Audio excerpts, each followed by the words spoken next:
جب آپ کو اچانک پیسوں کی ضرورت ہو، یہ دولت والی صورت پڑھ لو، فوراً پیسوں کا انتظام ہو جائے گا۔ یہ وظیفہ صرف ایک دن کرنا ہے، یقین مانو معجزہ دیکھ کر حیران رہ جاؤ گے۔ بسم اللہ الرحمن الرحیم۔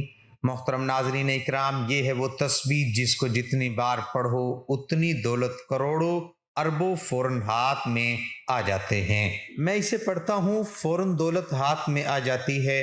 آج جس تسبیح کے بارے میں آپ کو بتانے جا رہا ہوں، یہ تسبیح آپ جتنی بار پڑھو گے اللہ رب العزت آپ کو اتنی دولت عطا فرمائے گا۔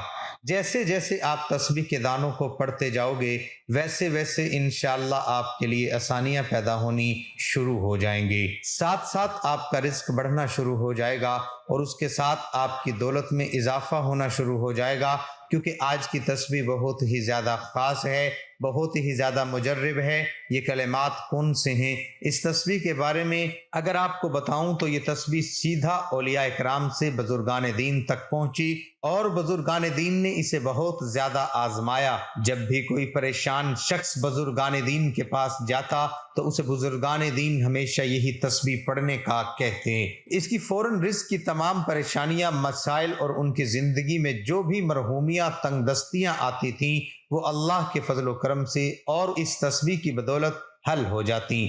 لہٰذا اس تسبیح کو آپ نے کسی صورت نہیں چھوڑنا۔ ناظرین اکرام، میری بہت ساری بہنیں اور میرے پیارے بھائی ایسے ہیں جو کہتے ہیں کہ ہمیں کوئی آسان سا عمل بتایا جائے جس سے فٹافٹ ہمارا کام ہو جائے، فوراً ہمیں اس کے نتائج ملنا شروع ہو جائیں، ہمارے رزق مال و دولت میں اضافہ ہو جائے۔ محترم ناظرین اکرام، آج جو تسبیح میں آپ کو بتانے جا رہا ہوں، اس تسبیح کو آپ نے کسی بھی وقت اٹھتے بیٹھتے چلتے پھرتے باوضو حالت میں یہ تسبیح پڑھنا شروع ہو جائیں، یعنی کہ جب چاہیں آپ اس تسبیح کو پڑھ سکتے ہیں۔ یہاں پر میں آپ کو ایک خاص بات بتانا چاہتا ہوں کہ اگر آپ نے یہ وظیفہ مکمل کر لیا، اس کے بعد آپ کے مالی حالات درست ہونا شروع ہو گئے، پھر اچانک اللہ رب العزت کی کوئی دوبارہ آپ پر آزمائش آ گئی اور آپ کے مالی حالات اگر دوبارہ خراب ہو گئے تو آپ فوراً اس تسبیح کو دائیں ہاتھ میں پکڑ کر پڑھنا شروع ہو جائیں۔ مجھے یقین ہے کہ اسی وقت اللہ رب العزت آپ کو اس مالی پریشانی سے نکال دیں گے اور اس کی جگہ انشاءاللہ آپ کے گھر میں خوشیاں ہوں گی۔ انتہائی کشیدہ حالات ہوں، آپ کو کچھ بھی سمجھ نہ آ رہا ہو تو آپ اپنے اس بھائی کی یہ بتائی ہوئی تسبیح لازمی پڑھ لیں، انشاءاللہ اللہ رب العزت اپنے غیب کے خزانے سے آپ کی مدد فرمائے گا۔ یہ وظیفہ کرنے سے پہلے آپ دو باتوں کا خیال رکھیں۔ پہلی بات یہ کہ آپ نے 5 وقت کی نماز کی پابندی کرنی ہے، چاہے کچھ بھی ہو جائے آپ نے 5 وقت کی نماز لازمی پڑھنی ہے، اور دوسرا یہ کہ آپ نے ہر بات میں اللہ پر توکل کرنا ہے، اللہ پر بھروسہ رکھنا ہے۔ اللہ رب العزت ارشاد فرماتا ہے کہ انسان کسی بات پر جیسا گمان رکھتا ہے میں اس کے ساتھ ویسا ہی معاملہ کر دیتا ہوں۔ لہٰذا آپ اچھا سوچیں، آپ یہ سوچیں کہ اللہ پاک آپ کو رزق دے گا تو آپ خود محسوس کریں گے کہ اللہ پاک آپ کو بہترین رزق دے رہا ہے۔ اگر آج آپ ہمارے بتائے ہوئے طریقہ کار کے مطابق یہ تسبیح پڑھنا شروع ہو جاتے ہیں تو آپ خود محسوس کریں گے کہ آپ کے ہاتھ میں تسبیح نہیں لگی بلکہ کوئی اعلیٰ دین کا چراغ لگ گیا ہے، جسے آپ نے جو ہی رگڑا اس سے دولت آنا شروع ہو گئی۔ کیونکہ اس تسبیح کے بارے میں بزرگان دین کہتے ہیں کہ جو شخص اس تسبیح کو دل کے ساتھ پڑھتا ہے اس کے ساتھ بھی ایسا ہی خوبصورت معاملہ ہوتا ہے۔ ناظرین اکرام، ایک بہت ایمان افروز واقعہ رزق کے حوالے سے آپ کے ساتھ شیئر کر رہا ہوں، لازمی سنیے گا۔ بنی اسرائیل میں ایک عبادت گزار شخص تھا جس کے دل میں اللہ پاک کو دیکھنے کی بے حد خواہش تھی۔ مسلسل 100 سال تک ایک غار میں اللہ پاک کی عبادت کرتا رہا کہ ایک رات غیب سے اسے آواز آئی کہ شام کے وقت تانبے کے بازار جاؤ اور فلاں دکان پر جا کر اللہ پاک کی زیارت کر لو۔ وہ شخص بہت خوش ہوا کیونکہ اس کے دل کی مراد پوری ہونے کا وقت آ پہنچا تھا اور یہ بندہ مقررہ وقت سے پہلے ہی تانبے کے بازار میں پہنچ گیا۔ عبادت گزار بندے نے بازار میں پہنچ کر اس دکان کی تلاش کرنا شروع کر دی۔ اس نے دیکھا کہ ایک بڑھیا تانبے کا برتن ہاتھ میں پکڑے کھڑی ہے، وہ برتن کو 6 ریال میں فروخت کرنا چاہتی ہے۔ اس نے کافی دکانوں سے اس کی قیمت پوچھی، ہر دکاندار نے اس کی قیمت 6 ریال سے کم ہی لگائی۔ وہ بڑھیا ہر دکاندار سے دریافت کرتی رہی، آخر کار ایک تانبے ساز کی دکان پر پہنچ گئی۔ دکاندار اپنے کام میں مصروف تھا۔ بوڑھی عورت نے دکاندار کو مخاطب کر کے کہا، بھائی جی میں اس برتن کو فروخت کرنا چاہتی ہوں۔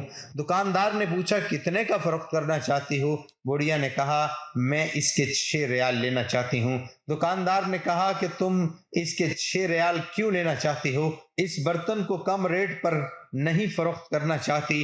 بوڑھی عورت نے دکاندار سے کہا کہ میرا ایک چھوٹا سا بچہ ہے جس کی طبیعت بہت زیادہ خراب ہے، میں نے اس کا علاج کروانا ہے، ڈاکٹروں نے اس کے علاج کے لیے 6 ریال فیس مانگی ہے، اس برتن کو فروخت کر کے اپنے بچے کا علاج کروانا چاہتی ہوں۔ دکاندار نے برتن کو ہاتھ میں پکڑتے ہوئے کہا کہ برتن تو بہت ہی بھاری ہے اور عمدہ بھی ہے، میں اس کو 26 ریال میں خریدنے کے لیے تیار ہوں۔ بڑھیا نے جواب دیا، کیا تم مذاق کر رہے ہو؟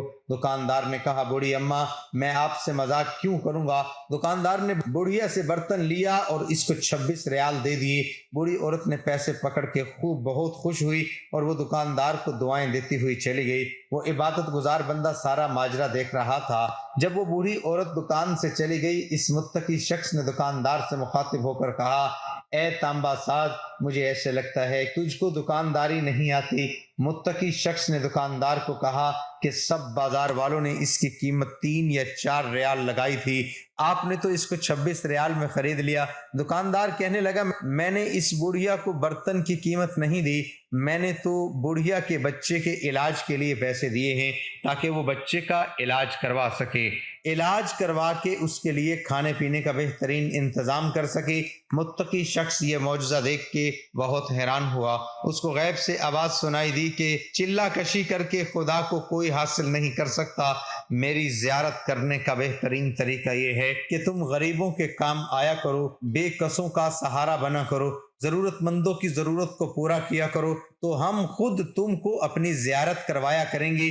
چیونٹی دن رات محنت میں لگی رہتی ہے اور اس کو خاک سے ہی رزق ملتا ہے، گدھ پرواز کرتے ہوئے اپنا رزق تلاش کر لیتی ہے، مکڑی جالا بناتی ہے، وہ اجالا اتنا خوبصورت اور دیکھنے کے لائق ہوتا ہے، مگر مکڑی کا مقصد جالا بنانا نہیں ہوتا بلکہ اپنے شکار کو پکڑ کر اپنی خوراک بنانا ہوتا ہے۔ اسی طرح وہ کامیابیاں حاصل کرتی ہے۔ کامیاب انسان کے پیچھے انسان کی اصل خواہش چھپی ہوتی ہے، اس خواہش کا بطور مطالعہ کیا جائے تو کامیابی کا اصل مفہوم سمجھ میں آ سکتا ہے۔ ناظرین اکرام، آج کا عمل بڑا آسان سا ہے۔ ناظرین اکرام، آپ جانتے ہیں کہ درود پاک پڑھ کر کی جانے والی دعا کبھی رد نہیں ہوتی۔ اول و آخر ایک مرتبہ درود شریف پڑھ لیں، ایک بار ثواب کی نیت سے میرے ساتھ بھی درود پاک پڑھ لیں۔ اللہم صلی علی محمد وعلی آل محمد کما صلیت علی ابراہیم وعلی آل ابراہیم انک حمید مجید۔ اللہم بارک علی محمد وعلی آل محمد کما بارکت علی ابراہیم وعلی آل ابراہیم انک حمید مجید۔ 21 بار سورۃ کوثر پڑھ کر پھر آپ ایک تسبیح شب میں یا صبح کے وقت پڑھ لیں، ایک تسبیح آپ شام کے وقت پڑھ لیں اور ایک تسبیح آپ رات سونے سے پہلے پڑھ لیں۔ تسبیح کے دانے پر آپ نے الحمدللہ یا رب، الحمدللہ یا رب، تسبیح کے ہر دانے پر آپ نے الحمدللہ یا رب، الحمدللہ یا رب پڑھ لینا ہے۔ یا آپ ترتیب اس طرح بنا لیں کہ 21 بار سورۃ کوثر پڑھ کر ایک تسبیح 100 دانوں والی آپ صبح کے وقت، ایک تسبیح دوپہر کے وقت اور ایک تسبیح مغرب کی نماز کے بعد آپ پڑھ لیں، جیسے آپ کو آسانی لگے۔ لیکن آپ نے ایک دن میں 3 تسبیحات لازمی پڑھنی ہے اور ہر تسبیح میں پہلے 21 بار سورۃ کوثر لازمی پڑھنی ہے۔ اِنَّا أَعْطَيْنَاكَ الْكَوْثَرَ فَصَلِّ لِرَبِّكَ وَانْحَرْ إِنَّ شَانِئَكَ هُوَ الْأَبْتَرُ۔ محترم ناظرین اکرام، یہ تسبیح نہیں بلکہ دولت کا خزانہ ہے۔ اس کو اگر آپ پڑھنا شروع کر دیتے ہیں، ساتھ میں پنجگانہ نماز کی پابندی شروع کر دیتے ہیں اور اچھا گمان کرتے ہیں، تو پھر آپ دیکھیے گا کہ آپ کے گھر میں کیسے خوشحالی آئے گی۔ میں بہت سارے ایسے بہن بھائیوں کو جانتا ہوں جن کو میں نے سورۃ کوثر اور الحمدللہ یا رب، الحمدللہ یا رب کی تسبیح کے بارے میں بتایا۔ یہ میری خود آنکھوں دیکھا واقعہ ہے، بلکہ آپ اسے کہہ سکتے ہیں کہ میں نے اسے راہ سے گزرتے ہوئے دیکھا۔ پہلے ان کے کچے مکانات تھے، اتنی غربت تھی کہ آگے پیچھے 4 دیواری تک نہیں تھی۔ اب وہاں سے گزر ہوا تو وہاں پر ایسا محسوس ہوتا ہے کہ جیسے عالی شان محل کھڑا ہے۔ یاد رہے کہ انسان عالی شان محل